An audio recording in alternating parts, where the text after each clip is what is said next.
Travel back in time with a trip inside the Iowa's News Now vault. Before the new section of I-380 officially opened, IDOT and Cedar Rapids city officials gathered on an I-380 entrance ramp to do some speech making and talk about the new portion of interstate. The section that we will be opening this morning is 2.8 miles in length, and its cost to date is approximately $29 million. Cedar Rapids Mayor Don Canny and the state highway director were also on hand to cut the ribbon. 1, 2, 3. Thank you. She's officially open. Then shortly after 11 this morning, traffic started to roll on the new section, which will carry an estimated 20,000 vehicles a day. New exits off the interstate include Collins, Blair's Ferry, and Boyson Roads. If you're traveling on I-380 and get off at the Collins Road exit, you can't go west. That's because a road doesn't exist here yet. But you should be able to travel west sometime late next year, hopefully when the Collins Road extension is completed to Edgewood Road. State highway officials say that a new 20-mile stretch of I-380 extending from Boyson Road north to Highway 101 near Urbana should be completed late next year. In the late 1950s, the country was experiencing rapid population growth.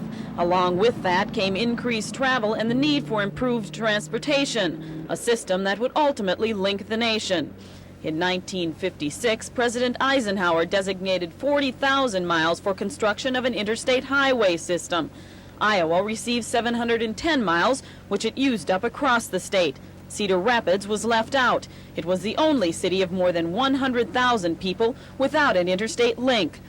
The Iowa Highway Commission submitted a request to federal officials for the interstate designation 4 times. In 1968, they received approval, making the city eligible for 90% federal and 10% state funding. As these figures show, the cost of 380 from Interstate 80 to Waterloo is substantial. Without federal assistance, paying for the project would have been impossible. I'm afraid our state would wither and die commercially, economically, without a viable surface transportation system, because we are not densely populated, but we do have to move our goods and our people. Initial plans for 380, or the Cedar Valley Expressway as it was known then, routed the highway north of the Cedar River through northeast Cedar Rapids. But that plan changed as costs rose. The plan has spanned more than 21 years, the path to completion not always smooth. In 1981, 2 construction workers were killed while loading barricades onto a flatbed truck. They were clearing the way to open a new segment of the highway. The concept of an interstate expressway through Cedar Rapids is finally a reality. It's been a long, costly haul, though.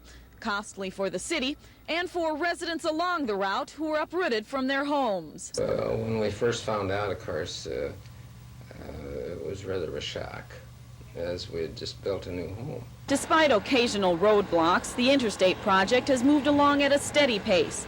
And when it's through, motorists in the Cedar Rapids area will be able to travel throughout the United States almost without making a turn. Sandy Reescraft, 2 Action News, Cedar Rapids.